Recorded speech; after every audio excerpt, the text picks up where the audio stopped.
অপূর্যমানম চল প্রতিষ্ঠং সমুদ্যমাপ প্রবিশন্তি যৎ তৎকামা চ প্রবিশন্তি সর্বে শান্তিমাপন্তি ন কামকামী।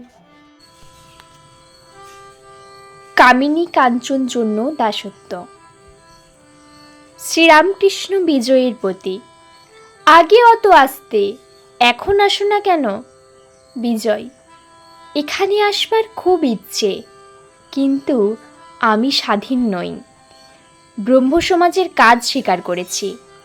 শ্রীরামকৃষ্ণ বিজয়ের প্রতি। কামিনী কাঞ্চনে জীবকে বদ্ধ করে, জীবের স্বাধীনতা চাই। কামিনী থেকেই কাঞ্চনের দরকার, তার জন্য পরের দাসত্ব, স্বাধীনতা চলে যায়।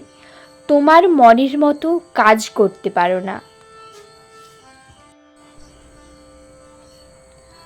জয়পুরে গোবিন্দজির পূজারীরা প্রথম বিবাহ করে নাই, তখন খুব তেজস্বী ছিল। রাজা একবার ডেকে পাঠিয়েছিলেন, তা তারা যায় নাই। বলেছিল রাজাকে আসতে বলো। তারপর রাজা ও 5 জনই তাদের বিয়ে দিয়ে দিলেন। তখন রাজার সঙ্গে দেখা করবার জন্য আর কাহারও ডাকতে হলো নাই, নিজেই গিয়ে উপস্থিত। মহারাজ, আশীর্বাদ করতে এসেছি, এই নির্মাল্য এনেছি, ধারণ করুন। কাজেই আসতে হয়। আজ ঘট তুলতে হবে, আজ ছেলের অন্নপ্রাশন, আজ হাতে খড়ি, এইসব। 1200 ন্যাড়া আর 1300 নেড়ি, তার সাক্ষী উদ্যম সারি। এ গল্প তো জানো। নিত্যানন্দ গোস্বামীর ছেলে বীরভদ্রের 1300 ন্যাড়া শিষ্য ছিল। তারা যখন সিদ্ধ হয়ে গেল, তখন বীরভদ্রের ভয় হলো। তিনি ভাবতে লাগলেন, এরা সিদ্ধ হলো, লোককে যা বলবে তাই ফলবে, যেদিকে যাবে সেদিকেই ভয়। কেননা লোক না জেনে যদি অপরাধ করে, তাদের অনিষ্ট হবে। এই ভেবে বীরভদ্র তাদের বললেন, তোমরা গঙ্গায় গিয়ে সন্ধ্যা আহ্নিক করে এসো।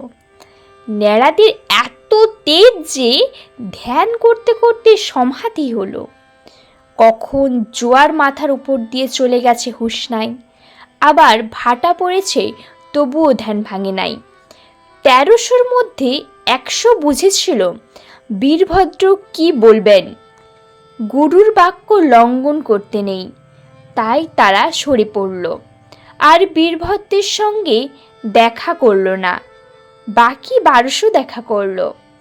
বীরভদ্র বললেন, এই 1300 নেড়ি তোমাদের সেবা করবে, তোমরা এদের বিয়ে করো।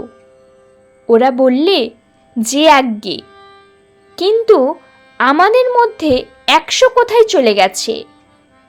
ওই 1200 এখন প্রত্যেক সেবাদাসের সঙ্গে থাকতে লাগলো। তখন আর সে তেজ নেই, সে তপস্যা বল নাই। মেয়ে মানুষের সঙ্গে থাকতে থাকতে আর সে বল রইল না, কেননা সে সঙ্গে স্বাধীনতা লোপ হয়ে গেছে। তোমরা নিজেই দেখতে পাচ্ছ পরের কর্ম স্বীকার করে কি হয়েছে। আর দেখো, অত পাপ করা, কত ইংরেজি পড়া পণ্ডিত মনিবের চাকরি স্বীকার করে তাদের বুট জুতায় গাঁজা দুবেলা খায়। এর কারণ কেবল কামিনী। বিয়ে করে তাদের নদের হাট বসিয়ে আর হাট তুলবার জো নেই। তাই এত অপমানবোধ, এত দাসত্ব যন্ত্রণা। ঈশ্বর লাভের পর কামিনীকে মাতৃভাবে পূজা। যদি একবার এই রূপে তীব্র বৈরাগ্য হয়ে ঈশ্বর লাভ হয়, তাহলে আর মেয়ে মানুষে আসক্তি থাকে না। ঘরে থাকলেও মেয়ে মানুষের আসক্তি থাকে না, তাদের ভয় থাকে না। যদি একটা চুম্বক খুব বড় হয় আর একটা সামান্য হয়, তাহলে লোহাকে কোনটা টেনে লবে? বড়টাই টেনে লবে। ঈশ্বর বড় চুম্বক পাথর, তার কাছে কামিনী ছোট চুম্বক পাথর। কামিনী কি করবে? একজন ভক্ত: মহাশয়, মেয়ে মানুষকে কি ঘৃণা করব? শ্রীরামকৃষ্ণ: যিনি ঈশ্বর লাভ করেছেন তিনি কামিনীকে আর অন্য চোখে দেখে না যে ভয় হবে। তিনি ঠিক দেখেছেন যে মেয়েরা মা ব্রহ্মময়ীর অংশ, আর মা বলে তাই সকলকে পুজো করেন। বিজয়ের প্রতি: তুমি মাঝে মাঝে আসবে, তোমাকে দেখতে বড় ইচ্ছে করে। ভিডিওটি শেষ পর্যন্ত দেখার জন্য আপনাকে অসংখ্য ধন্যবাদ।